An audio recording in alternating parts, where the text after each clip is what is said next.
Bavukanyi, nshuti, bagenzi namwe mwese mudukurikirana muciye kw'isamirizi y'umuvyeyi wacu Bikira Mariya, ijwi ry'Imana iwanyu, ijwi ry'Imana iwacu, kaze tuzirikane ijambo Umukama tuyagiye. Kuri uyu musi rero Ekleziya idutumirira guhimbaza umusi mukuru w'umutumwa Toma. Ibisomwa vyeranda tubisanga hakurikira. Igisomwa ca mbere tugikura mw'ibaruwa umutumwa Pawulo yandikiye Abanya-Efezi, igabane ca kabiri kuva ku murongo wa 19 gushika 22. Izaburi ni 116. Nayo inkuru nziza yashikirijwe na Yohani Mweranda, ikigabane ca 20 kuva ku murongo wa 24 gushika 29. Yaga Mukama, umusavyi wawe ariko arumviriza. Ivyo dusoma mw'ibaruwa umutumwa Pawulo yandikiye Abanya-Efezi. Nshuti zanje, muri Kristo Yezu ntimukire abanyamahanga canke abakavantara, ariko musangiye icibare n'aberanda be n'ingoro y'Imana, kuko mwubatswe kuri rya shimikiro ry'abatumwa n'abahanuzi, ariryo Kristo Yezu akaba n'ibuye ry'imfuruka. Muri we niho inyubakwa iringanirira yose kandi gakuka ikaba ingoro nyeranda mu Mukama. Muri we murubakwa ngo mucike ingoro y'Imana muri mutima. Iryo ni ijambo ry'Umukama. Nimugende mumenyesha isi yose ivyiza vy'agatangaza Imana yakoze. Nimugende mumenyesha isi yose ivyiza vy'agatangaza Imana yakoze. Ntara zose nimurinahaza Umukama, bihugu vyose nimumushemeze. Nimugende mumenyesha isi yose ivyiza vy'agatangaza Imana yakoze. Kuko ubuntu bwiwe bwabaye akayazwe mu bantu, none naryo iteka ryiwe ryamaho imyaka yose. Nimugende mumenyesha isi yose ivyiza vy'agatangaza Imana yakoze.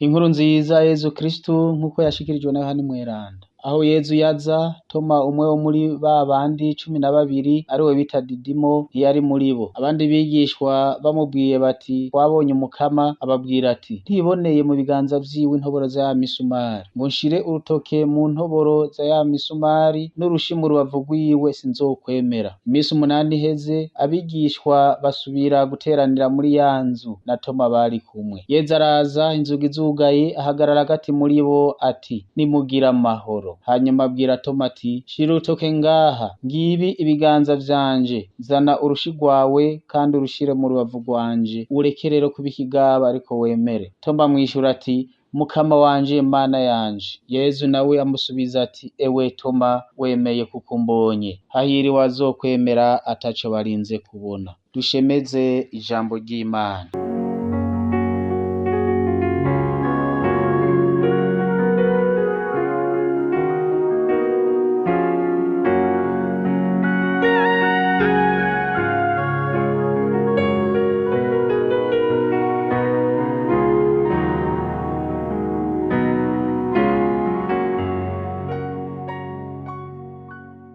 Bavukanyi, ntore z'Imana, uyu musi nkuko natanguye ndabivuga duhimbaza umusi mukuru w'umutumwa Toma Mweranda. Inkuru nziza ya Yohani Mweranda twasomye niyo imutwereka neza. Dusomye iyo nkuru nziza itwereka Toma nk'umutumwa akekeranya mu kwemera. Ico twomenya nuko Toma yavuze kurya bivanye n'ivyo abatumwa bagenzi we bamubwiye bati twabonye Umukama. Aha rero turazi neza ico irivuga kubona risigura kwa Yohani. Si ukubona nk'uko bari basanzwe babona, ahubwo n'iyindi ndabo bahabwa na Mutima Mweranda yo kubona Yezu nk'Imana. Bavukanye, inkuru nziza itweretse abatumwa ku mugoroba w'umusi Yezu yazuka, bari buzuye ubwoba, mbere biyugaraniye mu nzu ku gutinya abari bishe Yezu ko bohava babajaniranya. Muri uyo mwanya Yezu aseruka hagati yabo ababwira ati nimugira amahoro. Toma rero ngo ntiyari muri bo, jewe ubwanje ndatangarira Toma, aho abandi bari buzuye ubwoba bakiyugarana, we ntaco yatinya. N'ikimenyamenya ko ata bwoba yari afise nuko atari muri bo, kumbure yari yagiye yasohotse aja gusuma ivyo barya ntibicwe n'inzara iruhande yuko bari bishwe n'ubwoba. Toma rero bamubwiye ko babonye umukama, hanyuma akagira ati ntiboneye mu biganza vyiwe intoboro za ya misumari, ngo nshire urutoke mu ntoboro za ya misumari n'urushi mu rubavu rwiwe sinzokwemera.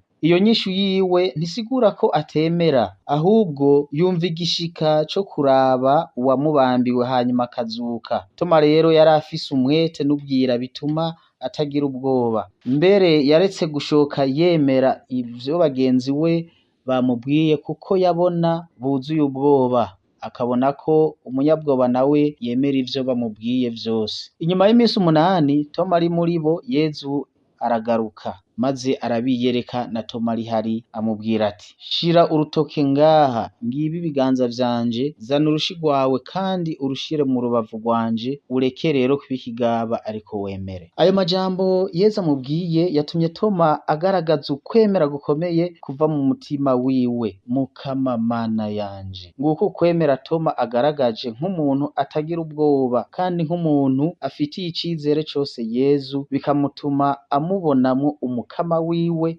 n'Imana yiwe. Bavukanye, Toma niwe wenyene yubahutse kuvugisha Yezu bwa mbere, abandi bahiye coba bose, amwise Mukama na Mana. Nguko ukwemera afise muri Yezu, ntakiri umukama gusa, ni kandi Imana yiwe. Erega na twebwe bavukanyi naho nyene tuvoma ukwemera kwacu. Yezu nubwo yabwiye Toma ati hahiriwe bazokwemera ataco barinze kubona, ntihagire rero abantu bitwaza iryo jambo ngo bemere ivyo arivyo vyose batabanje gushishoza nka Toma, ngo bemere ibiri n'akamaro. Burya abavukanyi, iyo umuntu yuzuye ubwoba yemera ivyo bamubwiye vyose. Ivyo twama twabibonye, abakristu bahendwa ngo Yesu ari hariya, ngo Yesu yaje, ngo Yesu aje kubajana, bakirukayo, canke bakamuha ubutumwa burya twita message kw'itelefone za WhatsApp, za Facebook, ngo ubwo butumwa burungikira abantu 5 ngo ucubona igitangaza, canke ngo uraza kubona ibi n'ibintu, uraza kuronka amahera, nawe ukajako ukimarira utuyinite utumega twawe, ngo uri n'ibitangazo witeze wavuronka. Bakongera ko mbere n'iterabwoba ngo nutayirungika iyo message ngo urabona ibara warindira ko bibukabura. Uko n'uguhendwa n'abantu buzi ubwoba, barahendwa muri ubwo buryo. Bavukanye, ndabatumirire mwese kugira ukwemera gukomeye nka Toma, ukwemera kutagira ubwoba namba, ukwemera kudushikana kubona Yezu nk'umukama wacu n'Imana yacu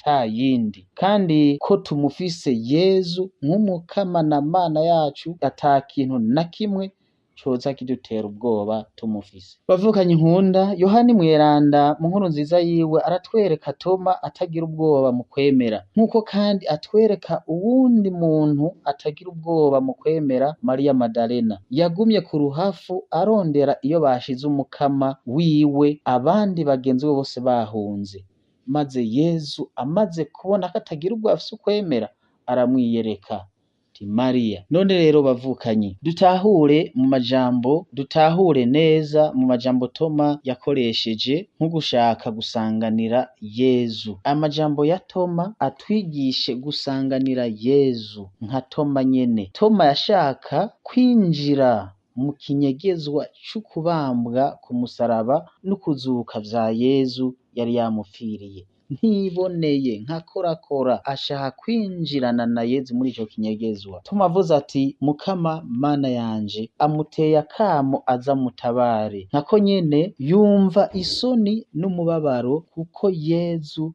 yabambwe kubera ibicumuro vy'abantu, na Toma arabonye uruhara rwiwe, aritakambiye rero Mukama Mana yanje ntabara. Yezu kumwereka imbabazi ziwe nta kindi amubwiye atari kumutumirira gukorakora aho izo mbabazi zidudubiza ziva. Ni hahandi nyene haca imisumari yamutobekeranya n'igiti c'umusaraba, hasigaye hadudubizamwo imbabazi n'ikigongwe vyiwe bidakama. Yezu rero atumiriye Toma atera intambwe yindi mu kwemera, ntasabe gusa kwemera ko Yezu yazutse gusa, ahubwo ubu yemere n'uwazutse kuko ari imbere yiwe. Erega natwe bavukanyi hari igihe bidushikira, mbere kenshi tukanavyigisha, tukemera ko Yezu yazutse, tukavyigisha cane n'umwete n'ubwira, ariko kwemera uwo yazutse bikaduta kuw'amazi. Ugasanga turemera ko Yezu yazutse, tukanavyigisha, ariko kwemera uwo yazutse bikatugora. Bavukanyi, nimuze rero dusabe Yezu wenyene atuje imbere, atwugurura amaso, tumubone hanyuma tumwemere. Tureke kwama dushimagiza ko Yezu yazutse,